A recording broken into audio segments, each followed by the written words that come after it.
మనం 175 నియోజకవర్గాల్లో ఏవైతే మన స్వర్ణ నియోజకవర్గ రిపోర్ట్లన్నీ మనం తయారు చేసుకోవాల్సిన అవసరం ఉంది. ఇప్పటికే వర్క్ షాపులన్నీ పెట్టాం. ఇంకొక పక్కన 2029కి మీరు ఏం చేయగలుగుతారో వర్కౌట్ చేయడం. 1 ఇయర్ అయింది. ఈ 4 సంవత్సరాలకి మనం ఏం చేయగలుగుతామో మీడియం టర్మ్ ప్లానింగ్ తయారు చేసుకోవాల్సిన అవసరం ఉంది.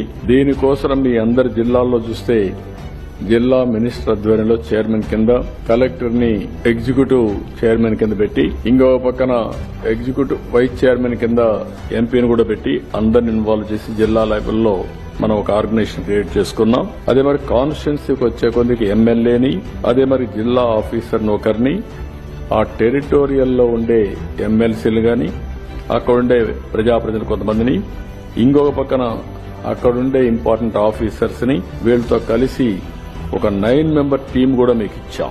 ఇవన్నీ కూడా డే టు డే బేసిస్ లో పనిచేయడానికి ఫుల్ టైం పనిచేసే ఆఫీస్ ని మనం క్రియేట్ చేశాం. ఇప్పుడు మీరు అధికారికంగా కూర్చొని, అఫీషియల్ గా కూర్చొని ఆల్ ఆఫీసర్స్ రమ్మని మీరు ఒక యాక్షన్ ప్లాన్ ఇస్తే ఆ యాక్షన్ ప్లాన్ వాళ్ళు చేసే పరిస్థితికి వస్తారు. అలాంటి ఒక నూతనమైనటువంటి దీనికి మనం శ్రీకారం చుట్టాం.